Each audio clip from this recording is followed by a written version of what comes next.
Okay, let me get a sip of water.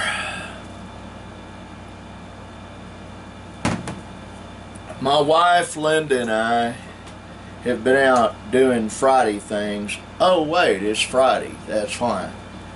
She and my granddaughter Aurora here really quick are going to go out on a yard sale adventure.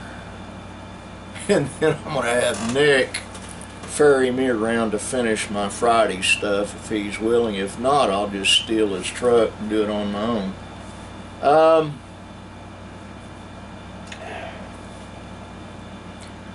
Let me think how to phrase this without being insulting to someone. The way I know how to do it. I'm not going to name the restaurant, and it's not Burgerland. It's one Linda and I eat at. It's a Mexican restaurant here locally. I just had the second toughest steak I've ever eaten. The first toughest steak I ever had was at Loca Rosa in Lone Grove, Oklahoma, and I gave the girl that owned it advice on how to tenderize a steak without having to beat it with a... Beating a steak with a tenderizing mallet ruins the steak. Most people don't know that. You might as well put it through a meat grinder and make hamburger out of it. So I told Fernando, the waiter we had, who is an excellent waiter, that the steak wasn't really edible. I ate 3 bites of it and the rest of it. And also it was so tough I had to take my lock blade knife out. Their little serrated knife couldn't cut the meat. So I had to take that one out. And I keep the blade clean, and I keep it basically so if you want to, you can shave with it. And that's how I got the steak cut to the point that the pieces of it were bite-sized. I ate 3 pieces of it. I first put 2 pieces in my mouth and spit them out. I had to set them to one side. And Linda complained her taco salad was flavorless, but here is how, if you have a really tough piece of meat, I don't care what kind of meat it is, you mix half regular, you go to the store, you buy a homogenized milk, whole milk, and half vinegar.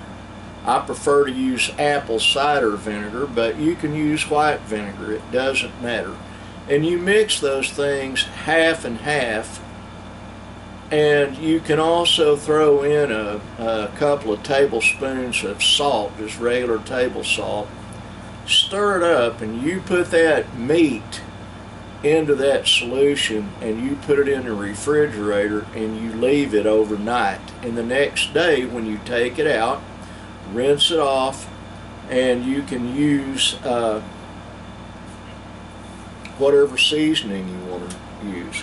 I told the girl at Lone Grove how to do that, and I went back, and the next steak I got was edible. Just grilling or searing a steak without preparation. Do you know why they age beef when you take a side of beef and before you can pick it up they want to age it for 28 days? It's so that it starts breaking down. What the milk and the vinegar and the salt do is called pre-digestion. It starts getting rid of the tendrils that are in that meat. The tendrils are the adhesive binders that hold the meat together, and it dissolves them, and it starts pre-digesting the meat so that when you take it out, rinse it off, and grill it or season it or whatever you want to do with it, it's then tender and edible.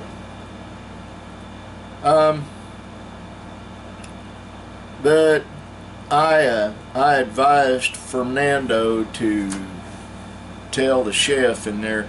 Evidently they changed cooks. The guy that did cook there, I guess he's gone to the restaurant that they have up in Pauls Valley or Oklahoma City or wherever. A lot of restaurant chains will do that. They'll take their best chef, their best cook, and when they open a new restaurant, they'll put them there and let them cook for about 3 months, and then they will send them around to the next one, and so forth and so on. And it just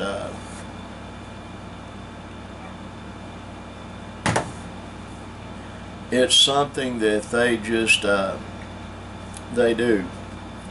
Now, I'm not trying to be mean when I describe what I had there, but when I was trying to tuck into the food and eat it, I told Linda, you know, it's like trying to chew boot leather. I've never chewed boot leather, but I imagine that's what it would be.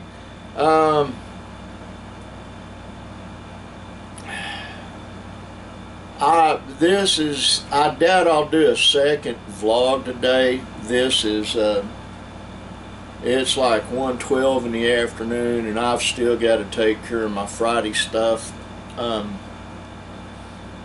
In answer to my brother-in-law, JD, I will try this winter to write some more. Writing comes easy to me. I've got a gazillion stories in what's left of my mind that need to come out, and evidently I'm pretty good at writing. I've won several cash prizes for doing it. I just haven't had time. Let me, you know, it's not just my personal stuff that I'm dealing with. It's my best friend Jerry's personal stuff that he's dealing with, and Matt and Mike's stuff combined with Jerry that they're dealing with, and it takes up some time. And I'm not actively involved in what they're doing, so how does it take up my time? Well, let me explain something. When I do my personal praying, it's not a simple matter of thank you, Lord, and goodbye. That's not how it works. I actually spend some time contemplating and thinking before I utter what is going to come out of my heart, my mind, and my mouth. I approach prayer as reverently and as humbly as I can. And for me to be humble, I'm not a humble person by nature. Anybody that knows me knows that. I'm a chronic overachiever. Due to never needing over 4 hours sleep a night, ever, except when I'm deathly ill, it left a lot of time for me to go after what I wanted to do. And that is what I've been doing my entire life.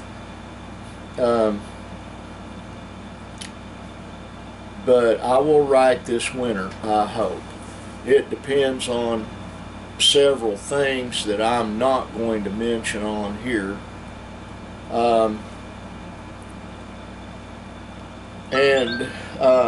I don't have my prayer bracelet on, but to Kelly Campbell in private messenger on Facebook, give me your address and I will mail that one to you.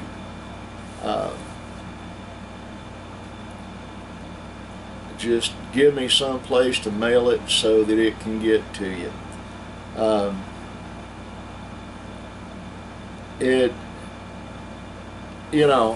This bracelet is by a line and it is for managing pain and energy. And I will explain to my best friend Jerry, I appreciate him giving me this bracelet. He gives them to everybody that's got a problem. They do work from my waist up, except for my left hand. It has alleviated pain. Not so on my legs, on my two knees. They are in extremely bad condition. Today I'm having to use 2 walking canes to walk. It's not just arthritis, and it's a long story I'm not going to go into on here.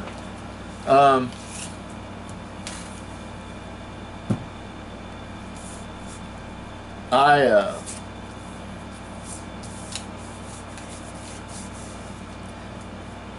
had to turn away another individual requesting my services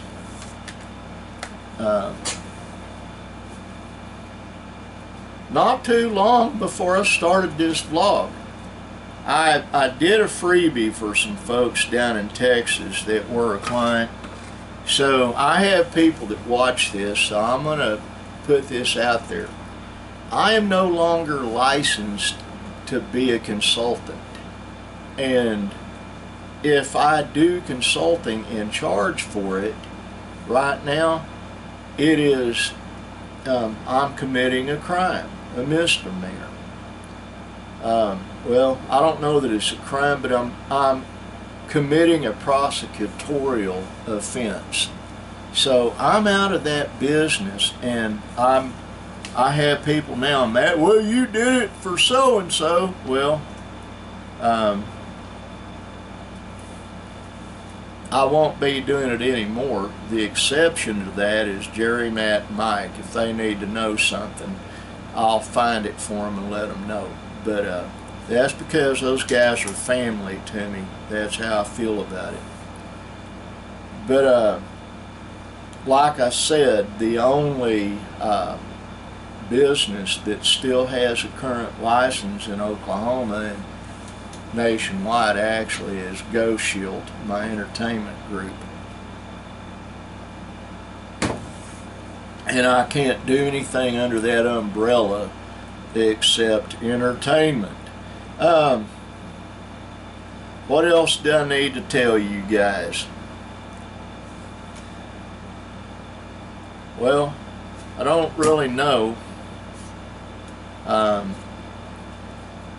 I've still got a lot of running around I've got to do today, a bunch. I pay bills on Friday. I strategize things to do in the coming week, and I try to get everything done. I did a lot yesterday, and I will be doing a lot this afternoon, and hopefully I can get my son Nicholas to ferry me around to do it. Well, that is the vlog for today. I'm sorry about it being uber short, but Fridays are a real tough day on me. I want you all to know this crippled old fat man that keeps changing into funny looking hats loves you with my whole heart. I want God to bless you with my whole heart. And like that sign up there says, be kind. Kindness is also contagious. Bye.